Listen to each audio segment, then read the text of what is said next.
ನೋಡಿದ್ರೆ ಏನು ಮಂದಾಕಿನಿ, ಹೆತ್ತ ಮಗನೇ ನಮ್ಗೆ ಎಲ್ರ ಮುಂದೆ ಈ ಥರ ಅವಮಾನ ಮಾಡಿದ್ನಲ್ಲ, ಇನ್ನೇನು ಉಳಿದಿದೆ ಹೇಳು? ಅದಕ್ಕಿದ್ದು ಸತ್ತಂಗಾಗ್ಬಿಟ್ಟಿದ್ದೀವಿ. ಏನ್ ಮಾಡಕ್ಕಾಗತ್ತೆ, ನಮ್ ಹಣೆಲ್ ಬರ್ತಿದ್ದೆ ಇದು ಅನ್ಸುತ್ತೆ. ಇಲ್ಲ ಮಂದಾಕಿನಿ, ಈ ನೋವನ್ನ ನಾನು ತಡ್ಕೊಳಕ್ ಸಾಧ್ಯನೇ ಇಲ್ಲ. ಇಂಥ ಒಂದಿನ ನನ್ನ ಜೀವನದಲ್ಲಿ ಬರುತ್ತೆ ಅಂತ ನನ್ನ ಕನಸು ಮನಸ್ಸಿನಲ್ಲಿ ಎಣಿಸಿರ್ಲಿಲ್ಲ. ಹೆತ್ತ ಮಗನೇ ನಮ್ಮನ್ನ ಕತ್ತಿಡ್ದು ಆಚೆ ದಬ್ಬಿಟ್ನಲ್ಲ ಮಂದಾಕಿನಿ.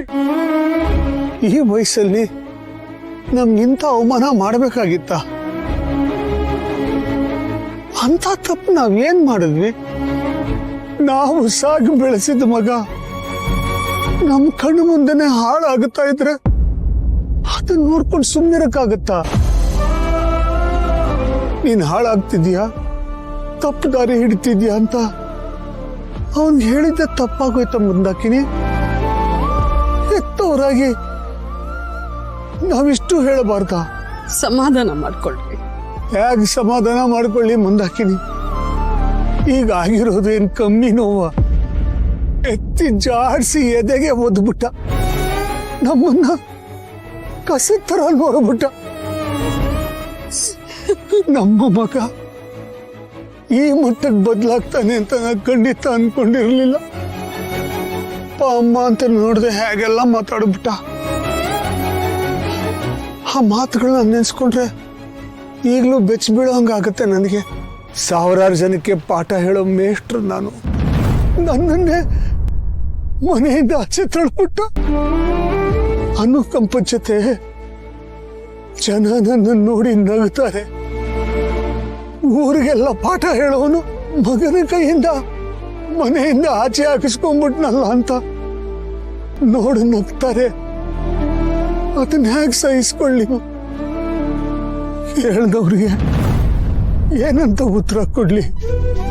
ಪ್ರಾಣಕ್ಕಿಂತ ಮಾನ ಮರ್ಯಾದೆ ಹೆಚ್ಚು ಅಂತ ನಂಬಿರೋ ನಾನು, ಅಂಥದ್ರಲ್ಲಿ ಮಾನ ಮರ್ಯಾದೆ ಎಲ್ಲ ಹೊರಟೋಯ್ತು. ಇನ್ ನಾನು ಯಾಕೆ ಬದುಕಿರ್ಬೇಕು ಮಂದಾಕಿನಿ? ಸಾಧ್ಯ ಇಲ್ಲ ಮಂದಾಕಿನಿ, ಏನೂ ಉಳಿದಿಲ್ಲ. ನಮ್ಮ ಪಾಲಿಗೆ ಎಲ್ಲ ಹೋಗ್ದೋಯ್ತು.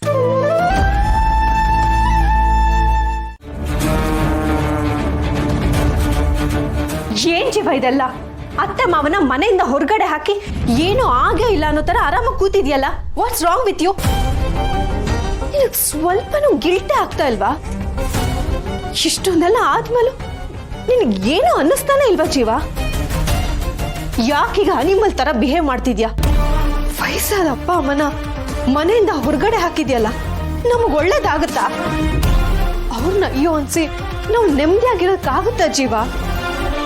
ಇಷ್ಟೆಲ್ಲ ಹೇಳ್ತಾ ಇದ್ರು ಹೇಗ್ ಕೂತಿದ್ಯಾ ನೋಡು. ಅವ್ರನ್ನ ಹುಡ್ಕೊಂಡು ಕರ್ಕೊಂಡು ಬಾಣಪ್ಪ. ಐ ಆಮ್ ಸಾರಿ, ನನಗೆ ಯಾವ ಕನ್ಸನ್ನು ಕನಿಕರ ಮಣ್ಣು ಮಸಿ ಯಾವುದೂ ಇಲ್ಲ. ನಾನು ಮಾಡಿದ್ದು ಕರೆಕ್ಟಾಗೇ ಇದೆ. ಆ ಕ್ಲಾರಿಟಿ ನನಗಿದೆ. ನಿನಗೆ ಅಷ್ಟೊಂದು ಕೇರು ಕನ್ಸನ್ ಅಂತಿದ್ರೆ ಬೇಕಾದ್ರೆ ನೀನು ಹುಡ್ಕೊಂಡು ಹೋಗು, ನಾನು ತಡೆಯಲ್ಲ. ಆದರೆ ಅವ್ರನ್ನ ಮಾತ್ರ ವಾಪಸ್ ಕರ್ಕೊಂಡು ಬರ್ಬೇಡ. ಎಲ್ಲ ಮುಗೀತು. ಅವ್ರು ಮಾತ್ರ ಈ ಮನೆ ಹೊಸ ತುಣಿಬಾರ್ದು. ಈ ಹಳೆ ತಲೆಗಳೆಲ್ಲ ಮನೇಲಿದ್ರೆ ತಲೆ ನೋವು. ಅವ್ರ ಸವಾಸನೆ ಬೇಡ, ನನಗೆ ನೆಮ್ಮದಿ ಬೇಕು. ಯಾಕೋ ಹೀಗಾಡ್ತಾ ಇದ್ಯಾ? ಅವರು ನೀನ್ ಹೆತ್ತಪ್ಪ ಅಮ್ಮ, ಅವರು ನಿನಗೋಸ್ಕರ ಎಷ್ಟೆಲ್ಲ ಮಾಡಿದ್ದಾರೆ. ಅಂತವ್ರ ಬಗ್ಗೆ ಹೀಗೆಲ್ಲ ಮಾತಾಡ್ತಿದ್ಯಲ್ಲ. ರಾಜೇಂದ್ರ ಭೂಪತಿ ಜೊತೆ ಸೇರಿ ಅವ್ರ ತರನೇ ಆಗ್ಬಿಟ್ಟಿದ್ಯಾ. ಅವರೆಲ್ಲಾದ್ರೂ ನನಗೆ ಮರ್ಯಾದೆ ಕೊಡಲ್ಲ. ಪ್ರಮೋಷನ್ ಸಿಕ್ಕಿದ್ದು ನನಗಂತೂ ತುಂಬಾ ಖುಷಿಯಪ್ಪ. Thank you uncle. ಎಲ್ಲ ನಿಮ್ಮ ಆರೈಕೆ ಆಶೀರ್ವಾದ. ತುಂಬಾ ದೊಡ್ಡ ಮಾತು, ತುಂಬಾ ದೊಡ್ಡ ಮಾತು. ಇದ್ರಲ್ಲಿ ನಂದೇನು ಇಲ್ಲಪ್ಪ. ನೀನು ಏನ್ ಸಿಗ್ಬೇಕಾಗಿದೆಯೋ ಅದನ್ನ ತಕ್ಕಿಸ್ಕೊಂಡಿದ್ಯಾ ಅಷ್ಟೇ. ನೋಡು, ಈ ಪ್ರಮೋಷನ್ ಸಿಕ್ಕಿದ ಖುಷಿಗೆ ಪಾರ್ಟಿ ಮಾಡ್ಲೇಬೇಕಪ್ಪ. ಪಾರ್ಟಿ ನೋ ಅಂಕಲ್, ಇವತ್ತಂತೂ ಬೇಡ. ಯಾಕಂದ್ರೆ ವಿಶ್ ಮಾಡೋದಕ್ಕೆ ತುಂಬಾ ಜನ ಮೀಟ್ ಮಾಡಕ್ ಬರ್ತಾರೆ. ಹಾಗಾಗಿ ಒಂದು ಕೆಲಸ ಮಾಡೋಣ, ನೀವು ತಗೊಳ್ಳಿ, ನೀವು ಆರಾಮಾಗಿ ತಗೊಳ್ಳಿ, ನಾವು ಮಾತಾಡ್ಕೊಂಡು ಕಂಪ್ನಿ ಕೊಡ್ತೀವಿ. ನಾನೊಬ್ಬನೇ ಕುಡಿಯೋದು, ನೀವಿಬ್ರು ನೋಡ್ಕೊಂಡು ಕೂತ್ಕೊಳ್ಳೋದು ಏನು ಚೆನ್ನಾಗಿರುತ್ತೆ. ಅದು ಹೆಂಗೆ ಪಾರ್ಟಿ ಅನ್ಸ್ಕೊಳುತ್ತೆ ಅದು? ಹಾಂ, ಇನ್ನೊಂದ್ಸರಿ ಕೊಡೋಣ ಬಿಡು. ಪಾರ್ಟಿಗೆ ಒಂದ್ಸಲ ಸೇರೋಣ. ಏನಂತ ಬಂದಿಲ್ಲ? ನನ್ನನ್ನೇನು ಕೇಳ್ತೀರಾ ಅಂಕಲ್? ನೀವು ಇವರು ಮಾತಾಡ್ಕೊಂಡ್ರೆ ಸಾಕು. ಆಹಾ, ಏನ್ ನಯ, ಏನ್ ವಿನಯ, ಏನ್ ಕತೆ. ನೋಡಪ್ಪ, ನೀನು ನನ್ನನ್ನು ಅಂಕಲ್ ಅಂತ ಕರೆದ್ರೆ ನನಗೆ ಇಷ್ಟ ಆಗಲ್ಲಮ್ಮ. ನೀನು ನನ್ನ ಅಪ್ಪ ಅಂತ ಕರಿ. ಹೆಣ್ಮಕ್ಳು ಅಂದರೆ ನನಗೇನೋ ಒಂಥರ ಇಷ್ಟ. ಸರಿ ಅಂಕಲ್. ಅಂಕಲ್? ಸಾರಿ ಸಾರಿ ಸಾರಿ ಸರ್, ಇನ್ನು ಮುಂದೆ ಅಪ್ಪ ಅಂತಾನೆ ಕರಿತೀನಿ. ಗುಡ್, ಹಾಗೆ ಕರಿ. ನನಗೊಂಥರ ಖುಷಿ ಆಗುತ್ತೆ. ಅಂದಾಗೆ ಜೈ, ಎಲ್ಲ ನಾವು ಅಂದ್ಕೊಂಡಾಗೆ ನಡೀತಾ ಇದೆ. ಮುಂದಿನ ಟಾಸ್ಕ್ ನಿಮ್ಮ ಅಣ್ಣನ ಕೆಡಬಹುದು. ಮಾಡೋಣ ಅಂಕಲ್, ಖಂಡಿತ ಮಾಡೋಣ, ಅದಂತೂ ಮಿಸ್ಸೇ ಇಲ್ಲ. ಈಗ ತಾನೇ ಪ್ರಮೋಷನ್ ಸಿಕ್ಕಿರೋ ಖುಷಿಲಿದ್ದೀನಿ. ಆ ಖುಷಿನ ಒಂಚೂರು ಎಂಜಾಯ್ ಮಾಡ್ತೀನಿ. ಸ್ವಲ್ಪ ಟೈಮ್ ಕೊಟ್ಟು ಒಂದೊಳ್ಳೆ ಮುಹೂರ್ತ ಇಟ್ಟು ಏನು ಮಾಡಬೇಕು ಮಾಡೋಣ. ಯು ಡೋಂಟ್ ವರಿ ಅಂಕಲ್, ನಾನೆಲ್ಲ ನೋಡ್ಕೋತೀನಿ. ಸರಿಯಪ್ಪ, ನೀನಿಷ್ಟು ಹೇಳಿದ್ಮೇಲೆ ನಾನು ಯಾವುದಕ್ಕೂ ತಲೆ ಕೆಡಿಸ್ಕೊಳ್ಳೋದಿಲ್ಲ. ಆದಷ್ಟು ಬೇಗ ಅವನಿಗೊಂದು ಗತಿ ಕಾಣಿಸು. ಹಾಗೆ ಆದಷ್ಟು ಬೇಗ ದಿಯಾನ ಮದುವೆ ಆಗ್ಬಿಡು. ಇದು ವೆರಿ ಇಂಪಾರ್ಟೆಂಟ್. ಇವಳು ನಿನ್ನ ಪಾಲಿಗೆ ಲಕ್ಕಿ ಕಣಪ್ಪ. ಇವಳಿಂದಲೇ ಪ್ರಮೋಷನ್ ಸಿಕ್ಕಿದೆ ಅಂದ್ರೂ ತಪ್ಪಲ್ಲ. ನೀವು ಹೇಳಿದ್ದು ಒಂದು ರೀತಿ ನಿಜಾನೇ ಅಂಕಲ್. ಮಲ್ಲಿ ನನ್ನ ಲೈಫಿಗೆ ಬಂದಮೇಲೆ ಎಲ್ಲ ಹಾಳಾಗೋಗಿತ್ತು. ಆದರೆ ದಿಯಾ ನನ್ನ ಲೈಫಿಗೆ ಬಂದಮೇಲೆ ಈಗ ಸ್ವಲ್ಪ ಎಲ್ಲ ಸರಿ ಹೋಗ್ತಾ ಇದೆ ಅನ್ನೋ ಫೀಲ್ ಬರ್ತಾ ಇದೆ ನನಗೆ. ಈ ಡ್ರಾಮಾ ಎಲ್ಲ ಒಂದು ಸ್ವಲ್ಪ ದಿನ ಅಷ್ಟೇ ಅಂಕಲ್. ಒಂದೊಳ್ಳೆ ಟೈಮ್ ನೋಡಿ ನಾನೇ ಇವಳನ್ನು ಮದುವೆ ಆಗ್ತೀನಿ.